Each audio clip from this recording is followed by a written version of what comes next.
교회 소식은 주보를 참고해서 보시면 되겠습니다. 하나님 말씀 사도행전 16장 1절부터 10절 보겠습니다. 사도행전 16장 1절부터 10절입니다. 신약 215면입니다.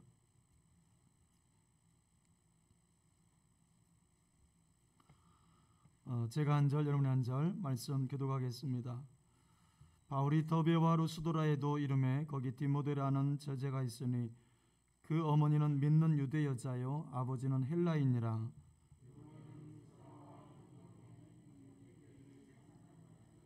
바울이 그를 데리고 떠나고자 할새 그 지역에 있는 유대인으로 말미암아 그를 데려다가 할례를 행하니 이는 그 사람들이 그의 아버지는 헬라인인 줄 다 알미로라.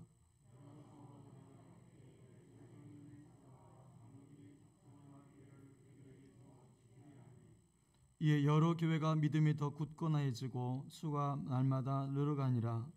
성령이 아시아에서 말씀을 전하지 못하게 하시거늘 그들이 부르기아와 갈라디아 땅으로 다녀가 무시아 앞에 이르러 비두니아로 가고자 했으되 예수의 영이 허락하지 아니하시는지라. 무시아로 지나 드로아로 내려갔는 밤에 환상이 바울에게 보이니 마게도냐 사람 하나가 서서 그에게 청하이르되 마게도냐로 건너와서 우리를 도우라 하거늘 바울이 그 환상을 모았을 때 우리가 곧 마게도냐로 떠나기를 힘쓰니 이는 하나님이 저 사람들에게 복음을 전하라고 우리를 부르신 줄로 인정함일러라. 아멘.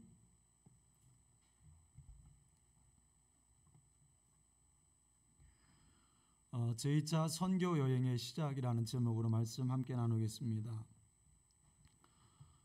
성경은 독립되어 있지 않고 맥락으로 다 연결되어 있어서 성경 한 장 한 장을 볼 때 맥락에서 봐야 정확하게 보입니다. 우리가 앞서 살펴본 사도행전 15장을 통해서 두 가지 사실을 살펴보았죠. 먼저 예루살렘 공의회가 이방 선교에 대해서 공식적으로 인정한 사실을 살펴보았고, 그리고 바울과 바나바가 결별로 이방 선교의 새로운 전기가 마련된 사실, 이 두 가지 사실을 15장을 통해서 살펴보았습니다. 바울의 제1차 전도여행은 47년부터 AD 47년부터 49년까지 있었고 이동거리는 무려 2240km 정도가 됐습니다.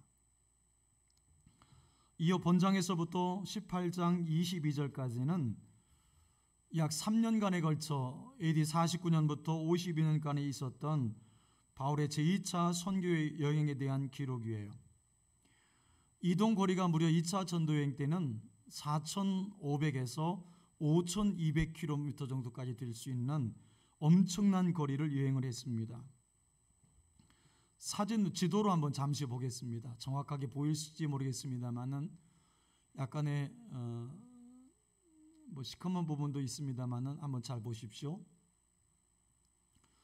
드로아에서 환상을 보고 터키 드로아 지역에서 환상을 보고 빌립보라고 하는 지역으로 넘어가는 쪽에 초점을 맞춰져 있는 지도예요. 한번 잠시 보시면서 말씀을 들으시겠습니다. 예루살렘 공의회에서 결정된 이방 선교의 공식적인 인정은 이대 유대민족의 편견을 극복하고 복음이 세계로 퍼질 수 있는 이 전기가 마련이 된 것입니다.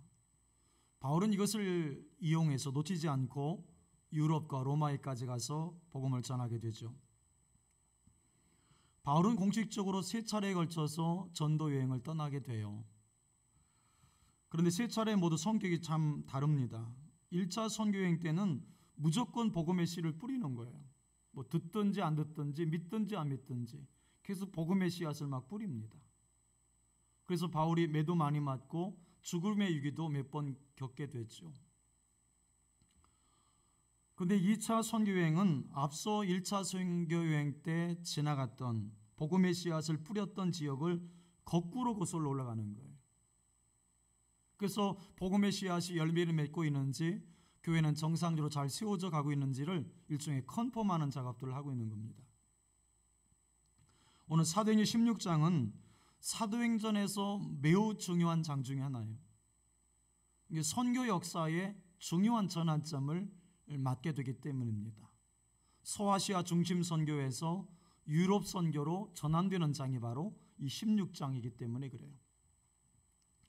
먼저 바울이 더베와 루스돌에 이르는 장면을 시작으로 본문이 시작이 됩니다. 이 지역은 바울이 1차 전도여행 때 이미 갔던 지역이죠. 사도행 14장 6절 7절 보시면 그들이 알고 도망하여 루가오니아의 두 성 루스도라와 더베와 그 근방으로 가서 거기서 복음을 전하니라. 그러니까 루스도라와 더베는 1차 선교여행 때 방문했던 곳인 거예요. 그런데 다른 것이 있다면 그때는 해상으로 버가의 상륙에서 비시디 안독을 거쳐서 루스도라 지역으로 움직였던 겁니다. 근데 이번에는 수리아와 길리기아를 먼저 방문하고 더베와 루스도라 지역으로 움직인 거예요. 바울이 이곳에 몇 년 만에 다시 왔습니다. 근데 이곳에서 중요한 인물인 디모데를 만나게 돼요. 본문 1절과 2절 함께 읽겠습니다. 1절 2절 시작. 바울이 더베와 루스도라에도 이르매 거기 디모데라는 제자가 있으니 그 어머니는 믿는 유대 여자요 아버지는 헬라인이라. 디모데는 루스도라와 이고뇨이는 형제들에게 칭찬받는 자니. 디모데는 티모데우스라고 하는 헬라어인데 하나님께 영광, 하나님의 영광이라는 뜻이에요. 그 이름의 뜻이 굉장히 좋죠. 성경은 디모데를 소개할 때 두 가지 초점을 가지고 본문을 소개하고 있어요. 첫째는 그의 가족 현황입니다. 특별히 신분적 가족 현황을 소개해요. 디모데는 바울의 제1차 전도여행 때 외조모 그리고 어머니와 함께 바울로부터 복음을 듣고 예수를 믿게 된 사람으로 학자들은 보고 있습니다. 그는 신실하고 총명해서 바울로부터 제자 이상의 아들로서, 영적 아들로서 여겨진 것 같아요. 그래서 디모데후서 1장 2절에서는 사랑하는 아들이라는 표현까지 써요. 사랑하는 아들이다. 그는 전설에 의하면 만년의 에베소 감독으로 지내다가 디모데는 순교한 것으로 기록에 남아 있어요. 아버지는 헬라인이었고 어머니는 유대인이었습니다. 그가 지금 루스드라에 머물러 있었던 거예요. 둘째, 그의 평판입니다. 2절에 보면 형제들에게 칭찬받는 자니 그랬어요. 근데 그 범위가 엄청나게 넓어요. 어느 정도냐면 루스도라와 이고니오에 있는 형제들에게 칭찬받는 자니 이렇게 되어 있어요. 실상 이고니온에서 루스도라까지 거리가 무려 30km 정도가 떨어져 있어요. 물론 이 도시는 서로 문화적, 경제적 교류가 성행했던 곳이긴 합니다. 아무튼 디모데는 바울로부터 전도를 받은 이래 인간적으로나 신앙적으로 신앙이 신실해서 이 주변에 자기 지역뿐만 아니라 주변까지 그 좋은 평판이 널리 전해져 있었던 것으로 보여져요. 그는 비록 나이가 어렸습니다. 또 아버지가 헬란이라고 하는 약간 약점 같은 것도 갖고 있었는데 자기 지역뿐만 아니라 주변 이웃 사람들까지 주변의 이웃 사람들까지 칭찬을 받고 있음을 보게 돼요. 성경은 무릇 교회의 지도자가 되려면 외인들에게도 선한 증거가 있어야 된다고 강조하지요. 디모데전서 3장이 그 내용인데요. 디모데전서 3장은 장로와 집사의 자격을 언급하고 있는 부분이에요. 자, 그 중에서 디모데전서 3장 7절을 보시면 또한 외인에게서도 선한 증거를 얻은 자라야 할지니 비방과 마귀의 올무에 빠질까 염려하라. 외인에게서도 선한 증거를 얻은 자라야 한다 이렇게 되어 있죠. 그러니까 디모데는 적어도 거기에 손색이 없었던 거예요. 사실 인간사에 있어서 어떤 사람도 주위 사람들로부터 악평을 듣는 한 선한 사람일 수 없고 사람들을 진실되에 이끌 수 없는 법이죠. 그래서 초대교회도 7 집사를 선택할 때에 영적인 조건만 보지 않고 칭찬받는 사람을 선택을 했어요. 사도행전 6장 3절에 보면 형제들아 너희 가운데서 성령과 지혜가 충만하여, 그건 영적인 조건이죠, 그죠? 그 다음에 칭찬받는 사람 7을 택해라. 이것은 일종의 사회적인 조건이라고 봐야 될 것 같아요. 우리가 이 일을 그들에게 맡기고, 아무튼 디모데는 주위 사람들로부터 좋은 평판을 받았습니다. 무려 30km가 떨어져 있는 도시에까지 그 좋은 평판이 널리 알려져 있었다는 거예요. 인천에 사는 사람인데 안산에까지 그 좋은 평판이 퍼져 있었다는 이야기예요. 여러분, 이것이 바울이 그를 선택하게 된 이유 중에 하나일 것 같아요. 이 무렵에 중요한 사건이 전개가 됩니다. 보면 3절부터 7절을 보시면 바울이 그를 데리고 떠나고자 할새 그 지역에 있는 유대인으로 말미암아 그를 데려다가 할례를 행하니 이는 그 사람들이 그의 아버지는 헬라인인 줄 다 알미로라. 여러 성으로 다녀갈 때에 예루살렘에 있는 사도와 장로들이 작정한 규례를 그들에게 주어 지키게 하니 이에 여러 교회가 믿음이 더 굳건해지고 수가 날마다 늘어가니라. 성령이 아시아에서 말씀을 전하지 못하게 하시거늘 그들이 부르기아와 갈라디아 땅으로 다녀가 무시아 앞에 이르러 비두니아로 가고자 애쓰되 예수의 영이 허락하지 아니하시는지라. 바울이 가는 곳마다 계속 부흥이 일어나고 있음을 보여주는 장면이에요. 이제는 예루살렘 교회나 안디옥 교회만이 아니라 이방 땅에 소외져 있는 새롭게 세워진 교회도 계속 부흥하고 있다는 거죠. 사도 바울이 디모데를 데리고 가고자 했던 선교지는 아시아 지역이었어요. 여기 나오는 아시아는 우리가 생각하는 동남아시아나 극동아시아가 아니죠. 여기 나오는 아시아는 흑해와 지중해 사이에 있는 소아시아 지방을 가리켜요. 중심주는 에베소였습니다. 그러니까 지금의 터키 지역인 거예요. 그런데 이때 선교 사역적으로 매우 중요한 사인 하나가 나타납니다. 7절에 보니까 예수의 영이 허락하지 아니하시는지라가 그것입니다. 예수의 영은 성령님을 가리키는 별칭이에요. 성령님이 우리 영혼 속에 들어오시고 교회 공동체에 들어와서 역사하실 때는 목적이 하나예요. 예수를 알게 하고 예수를 믿게 하기 위해서입니다. 여러분, 그렇기 때문에 성령 충만한 사람, 성령의 은혜가 가득한 사람은 오직 예수님만 드러냅니다. 자기 자랑이 없어요. 자기를 드러내지 않아요. 교회에서 아무리 많은 봉사를 했어도 오히려 자기를 감춥니다. 바로 성령 충만한 사람이에요. 그래서 성령님을 예수의 영이라 말할 수도 있겠습니다. 바로 이 성령이 아시아로 가려고 하는 바울 선교팀을 막아요. 6절에 보면 성령이 아시아에서 말씀을 전하지 못하게 하시거늘, 성령께서 아시아로 가려고 하는 바울 선교팀을 어떤 방식으로 막았는지는 성경이 침묵하기 때문에 알 길은 잘 없어요. 그런데 구절을 통해서 암시되는 것은 아마도 꿈과 환상으로 하나님께서 막으셨을 가능성이 있겠어요. 물론 외부적인 환경의 압력으로도 막을 수도 있었겠죠. 그런다고 바울이 쉽게 물러날 사람입니까? 복음의 열정에 붙들렸던 바울은 그래도 계속해서 아시아에 가고자 애썼어요. 아시아로 가기 위해서 부단히 애를 썼던 거죠. 그런데 계속해서 성령이 막고 못 가게 해요. 그러던 어느 날 환상이 나타납니다.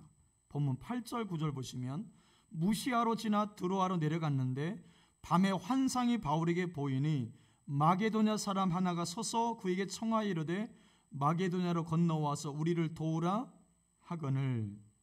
밤의 환상이 바울에게 보였다 그랬어요. 여기 환상이라고 하는 단어는 헬라어로 호라마라는 단어인데 사도행전에서 무려 11차례나 사용되었어요. 밤에 보였다고 해서 꿈으로 볼 수도 있지만 여기 환상은 그런 내용이 아니에요.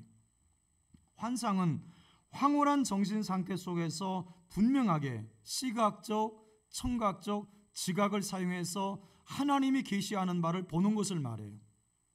그래서 꿈과는 다른 거예요. 환상의 내용이 무엇이었습니까? 마게도냐로 건너와서 우리를 도우라. Help me 하고 있는 건데, 마게도냐는 발칸반도 중동부 헬라의 북부 지방에 위치한 곳인데 유명한 알렉산더의 고장이었죠. 빌립보, 데살로니가, 베레아 이 도시가 이 지역에 속해요.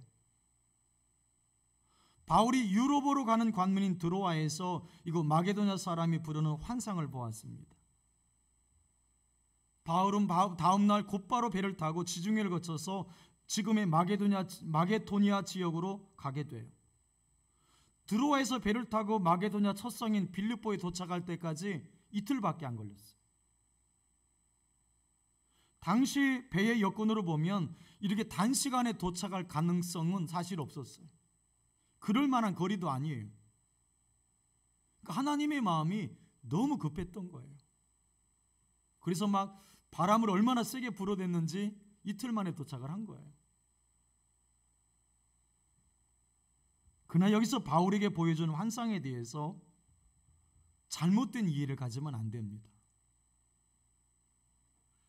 하나님께서 바울에게 선교 비전의 환상을 보여주었다는 식으로 보시면 안 된다는 거예요. 그런 의도가 전혀 아니에요. 대신 이런 물음이 필요합니다. 왜 성령님은 아시아로 가려고 애썼던 바울의 길을 막으시고 마게도냐로 가는 길을 여셨을까? 왜 아시아 선교를 막으시고 유럽 선교를 여셨을까? 이 질문이 필요합니다. 그 답이 성경에 있어요.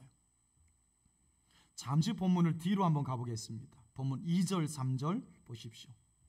디모데는 루스드라와 이고니에 있는 형제들에게 칭찬받는 자니 바울이 그를 데리고 떠나고자 할새 그 지역에 있는 유대인들로 말미암아 그를 데려다가 할례를 행하니 이는 그 사람들이 그의 아버지는 헬라인인 줄 다 알미러라.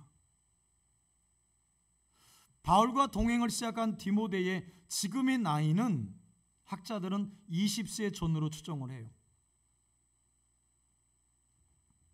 갑자기 바울이 예기치 않은 일을 벌입니다. 그것이 뭐냐면 디모데에게 할례를 시키는 거예요. 우리가 앞서 살펴본 것처럼 바울은 이방인의 할례를 반대해서 유대 개종자 할례파와 많이 다툰 적이 있어요. 또한 바울은 예루살렘에서 이방인 형제 디도의 할례를 강요하지 않았어요. 근데 지금 디모데에게 할례를 행하게 합니다. 모순된 행동처럼 보이지만 사실은 아니에요. 바울이 디모데에게 할례를 시킨 이유는 적어도 두 가지 이유가 있습니다. 첫째는 디모데가 디도와 달리 어머니가 유대인이었기 때문에 그래요. 어머니가 유대인이었어요. 즉 디모데는 목에 유대 혈통을 타고난 유대인이었던 거죠. 유대의 전통은 어머니가 유대인일 경우에는 유대인으로 인정을 받아요. 아버지가 헬라인이랄지라도. 둘째, 바울은 여전히 유대인을 사랑했고 유대의 관습을 존중했기 때문입니다. 바울은 이방인의 할례를 반대한 이유가 분명히 있었어요. 그것은 유대인 할례파들이 할례를 구원의 조건으로 제시했기 때문에 그래요. 근데 디모데의 할례는 구원을 위한 할례가 아니었습니다. 앞으로 전도의 여행 시에 만나게 될 수많은 유대인들을 생각해서 할례를 받은 거예요. 굳이 이름을 붙여본다면 선교적 할례를 하고 있는 거예요. 따라서 디모데를 할례시킨 바울의 태도는 이중적 잣대가 아닌 것입니다. 바울은 유대인들을 전도하기 위해서 아직 할례받지 아니한 디모데를 할례받게 한 거예요. 이것을 바울은 이런 식으로 표현하기도 합니다. 고린도전서 9장 20절에 보면 유대인들에게는 내가 유대인과 같이 된 것은 유대인들을 얻고자 함이요. 그 바울에게 있어서 디모데를 할례시킨 이유는 유대인들을 한 사람이라도 더 얻고 싶은 마음에 그렇게 했다는 거예요. 사실 바울의 입장에서 보면 할례는 아무런 의미가 없어요. 할례를 받는다고 해서 구원받는 것도 아니고 못 받았다고 해서 구원 안 받는 것도 아닌 거예요. 근데 유대인들이 할례를 너무 중요하게 여기기 때문에 앞으로 전개될 유대인 전도에서 유용하게 디모데가 활동해야 되기 때문에 지금 할례를 받게 한 것입니다. 한 사람이라도 구원하려고 하는 바울의 몸부림이에요. 근데 여기서 바울의 한계가 드러납니다. 하나님은 바울이 그렇게 유대교에 열심을 내고 있었을 때 다메섹도 상에서 그를 거꾸로 때리십니다. 그리고는 너를 내가 이방의 복음을 위해서 택한 나의 그릇이라고 말씀하셨어요. 이방 선교를 위해서 택한 나의 그릇이다. 근데 바울도 자기 생각 안에서 지역 개념에 잡혀 있었던 거죠. 아시아 지역을 넘지를 못하는 거예요. 바울은 터키 지역으로 가기 위해서 백방으로 노력을 해요. 아시아 지역까지만 복음을 전하고 아시아 지역에 흩어져 있는 디아스포라 유대인 중심으로 해서 복음을 전하고 싶었던 것이 바울의 생각이었던 거죠. 그런데 하나님께서 바울을 부르실 때는 그 정도의 비전을 가지고 쓰길 원치 않았던 거예요. 하나님께서 바울을 보내실 때, 이미 부르실 때는 훨씬 더 넓은 비전을 갖고 있었던 거죠. 아시아 정도의 선교가 아니라 유럽까지, 로마까지 바라보고 있었던 겁니다. 내가 택한 백성이 땅끝에 많이 흩어져 사는데 왜 아시아에만 내 생각이 머물러 있느냐? 마치 바울을 책망하듯이 하시는 주의 음성이죠. 땅끝에 내 백성이 많은데 왜 아시아에만 머무르려고 하느냐? 결국 바울에게 환상까지 보여주시면서 그를 유럽으로 보내십니다. 바울을 통해서 이루셔야 될 이 선교 역사가 너무 다급했기 때문이죠. 때문에 하나님께서 강한 바람을 불게 하셔서 바울교서 선교팀을 무려 이틀 만에 빌립보에 도착하게 만들어요. 여러분 기억하십시오. 우리에게 맡겨진 각자의 사명이 다 달라요. 우리의 모양새도 다 다르지만 사명도 다 달라요. 바울 선교팀이 해야 될 사명이 있었고 또 다른 사명자가 준비되고 있습니다. 하나님께서 아시아 선교를 위해서 준비해 놓은 사람이 이미 있었던 거예요. 누군지 아시겠습니까? 베드로전서 1장 1절 2절 보십시오. 이번 금요 부흥회 때 나눴던 말씀인데요. 베드로전서 1장 1절 2절 보십시오. 예수 그리스도의 사도 베드로는 본도, 갈라디아, 갑바도기아, 아시아와 비두니아에 흩어진 나그네 곧 하나님 아버지의 미리 아심을 따라 성령이 거룩하게 하심으로 순종함과 예수 그리스도의 핏부림을 얻기 위하여 택하심을 받은 자들에게 편지하노니 은혜와 평강이 너에게 더욱 많을지어다. 여러분 잘 보십시오. 여기 나오는 지명 중에 아시아와 비두니아는 바울이 그렇게도 가고자 했었던 지역이었어요. 본문 7절에 보면 무시 앞에 이르러 비두니아로 가고자 애쓰되 예수의 영이 허락하지 아니하시는지라. 근데 베드로전서를 보면 하나님은 이곳에 베드로를 보내셨고 그들에게 편지를 쓰게 하셨어요. 하나님이 바울이 가고자 했었던 아시아행을 막고 유럽으로 방향을 튼 이유이기도 해요. 아시아 선교는 이미 할 사람이 선택되어 있었던 거예요. 사도 베드로입니다. 바울이 굳이 아시아 선교를 할 필요가 없었던 거예요. 아시아에 흩어져 살고 있던 유대인들에게 복음을 전하는 일은 하나님은 베드로에게 맡길 계획을 갖고 계셨던 거예요. 베드로는 이미 이방 고넬료 가정을 회심시킨 경력을 갖고 있어요. 또 베드로는 이미 하나님의 환상을 보여주셔서 이방인에게도 또 흩어져 살고 있는 유대인에게도 복음을 전할 수 있는 넓은 사고가 이미 생겼어요.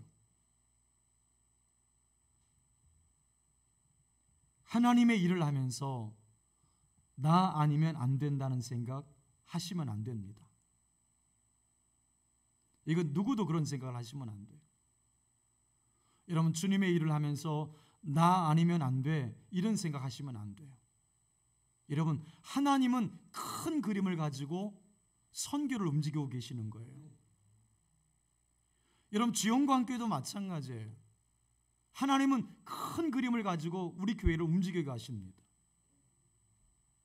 하나님이 준비하신 사람들이 있어요. 여러분, 선교는 성령이 이끄십니다. 우린 그분의 이끄심에 순종할 뿐인 거예요. 내가 있어야 할 곳이라면 나를 보낼 것이고 다른 사람이 가야 될 곳이라면 그 사람을 보내실 거예요. 자, 여기서 바울의 자세를 한번 보십시오. 하나님이 환상으로 말씀하시자 바울은 지체하지 않고 마게도냐로 떠나요. 바울의 순종의 자세 우리가 배워야 하겠습니다. 자, 10절 함께 읽겠습니다. 10절 시작. 바울이 그 환상을 보았을 때 우리가 곧 마게도냐로 떠나기를 힘쓰니 이는 하나님이 저 사람들에게 복음을 전하라고 우리를 부르신 줄로 인정함일러라. 아멘. 여러분, 성경 기자는 단어를 선택할 때 그냥 쓰지 않는다고 제가 가끔 말씀드리죠. 여러분, 10절에 쓰는 단어 중에 잘 보십시오. 바울이 그 환상을 보았을 때 우리가 마게도냐로 떠나기를 힘쓴, 이렇게 되어 있지 않고 곧이라는 단어를 쓴다는 거예요. 유두스, 마가가 많이 쓰는 단어인데요, 이 곧이라는 단어는 즉각적인 순종을 표현할 때 쓰는 단어들이에요. 제가 설교학을 배울 때 교수님께서 설교하는 사람이 절대로 잊어서는 안 되는 두 가지가 있다고 말씀하셨어요. 설교하는 사람이 평생 잊어서는 안 되는 두 가지가 있다. 첫째는 하나님이 어떤 분이신지 이것을 설교하고 듣는 것이 설교라고 했습니다. 둘째는 하나님이 무엇을 하셨는지, 하나님의 역사하심을 전하고 듣는 것이 설교라고 했어요. 여러분, 깊이 한번 생각해 보십시오. 바울은 아시아로 가기 위해서 부단히 애를 썼어요. 한 지역이 막힌다고 해서 선교를 멈추거나 바울이 좌절하지 않아요. 계속해서 아시아 지역을 계속해서 이동하면서 선교를 하려고 합니다. 근데도 계속 막히지만 계속 가는 거죠. 여러분, 기억하십시오. 성령님의 인도하심은 지금 내게 주어진 일에 최선을 다하는 자에게 임하는 거예요. 그 많은 사람들이 그냥 손을 놓고 있죠, 막히면. 근데 바울은 막힌다고 해서 멈추질 않아요. 계속해서 이동하면서 복음을 전하려고 애를 쓰지요. 성령님의 인도하심은 지금 내게 주어진 것에 최선을 다할 때 인도하심을 받을 수 있어요. 하나님은 아시아로 가기 위해서 애쓰는 그에게 나타나십니다. 그리고 환상을 보이시면서 그의 길을 마게도냐로 인도하시죠. 다시 강조합니다. 바울에게 보여준 이 환상은 선교 비전의 환상으로 해석하면 안 된다는 거예요. 하나님의 뜻을, 하나님의 계획을 알아차리고 말 잘 안 듣고 있는 바울에게 환상을 보여주신 거예요. 자, 10절 하반절에 그래서 중요한 단어가 있는데 우리가 쉽게 넘어갈 수 있는 단어지만 중요한 단어 하나가 있습니다. 10절 하반절에 나오는 단어가 있는데 그게 뭐냐면 인정하다라는 단어예요. 인정하다. 헬라어로 심바비조라는 단어예요. 근데 성경에서 이 신바비존은 언제 쓰는 거냐면 아무 때나 쓰는 말이 아니고 학자들이 격렬한 논쟁 끝에 설득되어진 상태를 표현할 때 이 단어를 써요. 성령이 보여주는 환상을 보고서야 비로소 바울이 설득되었다는 뜻이에요. 바울이 환상을 보고 설득되어진 후에 어떻게 합니까? 10절에 보면 바울이 그 환상을 보았을 때 우리가 곧 마게도냐로 떠나기를 힘쓰니, 환상 보고 떠나기를 힘쓰죠. 이는 하나님이 저 사람들에게 복음을 전하라고 우리를 부르신 줄로 인정함일러라. 앞서 몇 차례 언급했지만 사도 바울은 고집이 센 완벽주의자예요. 그리고 상당한 지식도 갖고 있어요. 율법에 능통했을 뿐만 아니라 세상적인 철학에도 상당한 식견을 갖고 있는 인물이 바울이에요. 그래서 점처럼 남의 말을 잘 안 들어요. 그래서 하나님까지도 환상을 보여주셔서 그를 설득하게 하십니다. 설득하게 되는 거예요. 하나님의 뜻을 점처럼 알아듣지 못하니까 환상을 보여주셔서 바울을 설득하신 거예요. 여러분, 하나님께 자꾸 환상 같은 거 보여달라고 하지 마십시오. 여러분, 환상을 보지 않아도 하나님의 뜻을 알아차리고 순종하는 것이 더 지혜로운 성도예요. 환상을 보고서야 바울이 하나님의 계획에 설득되었습니다. 하나님의 계획을 인정한 거죠. 아, 마게도냐 선교가 하나님의 뜻이었구나. 설득된 거예요.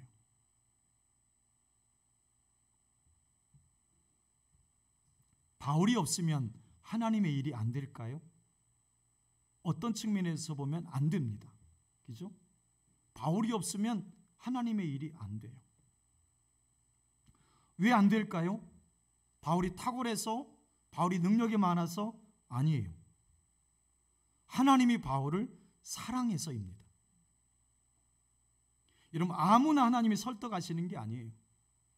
그 집요하신 사랑은 하나님이 그만큼 우리를 포기하지 않고 사랑하신다는 증거들이에요. 하나님은 길가의 돌멩이를 통해서도 하나님이 역사할 수 있어요. 에스겔 골짜기에 마른 뼈를 들어서 하나님의 군대를 일으키시는 분이세요. 말 못하는 그 짐승을 통해서도 하나님의 메시지를 전하시는 분이 하나님이세요. 바울 없으면, 누구 없으면 일이 안 됩니까? 전혀 아니죠. 하나님이 바울을 환상까지 보여주시면서 설득하신 이유는 다른 데 있지 않습니다. 단지 바울을 사랑해서예요. 함께 그와 함께 하나님 나라를 세워가기 위해서예요. 그래서 하나님이 더불어 일하자고, 더불어 하나님 나라를 세워가자고 바울을 지금 환상까지 보여주시면서 설득해 가시는 거예요. 지금껏 내가 신앙생활 한 것 같으십니까? 지금껏 내가 순종한 것 같으십니까? 아닙니다. 그것이 아니에요. 표면적으로 보면 내가 한 것 같지만 별의별 방법을 다 동원해서 하나님이 설득했기 때문에 나의 신앙도 있는 것이고 나의 순종도 있었던 거예요. 여러분, 그럼에도 불구하고 하나님은 내가 순종했다고 칭찬하시고 잘했다고 상까지 주시는 거예요. 사랑하시는 여러분, 마게도냐로 가는 그 모든 과정 결코 바울이 주인공이 아니에요. 하나님이 구원하시는 역사를 위해서, 하나님의 계획을 이루시기 위해서 고집세고 똑똑한 체하고 교만한 인간을 지금 끌고 가시는 거예요. 바울을 사랑해서, 나를 사랑해서 포기하실 수가 없는 거예요. 이 속에는 나를 향하신 하나님의 인내하심이 들어있어요. 여러분, 그 하나님을, 그 위대하심을 우리가 찬양해야 합니다. 여러분 기억하십시오. 그 하나님 앞에 오늘 나의 인생이, 우리들의 인생이 붙들려 있다는 사실을 잊지 마십시오. 여러분, 하나님께서 여러분은 붙든 그 손을 결코 놓지 않으세요. 끝까지 설득해서라도 함께 천국까지 가게 하시는 거예요. 사랑하는 여러분, 그 하나님의 손 붙잡고 하나님과 함께 하나님 나라 세워가는 그 거룩한 영광에 우리 모두가 동참되기를 주님의 이름으로 축복합니다.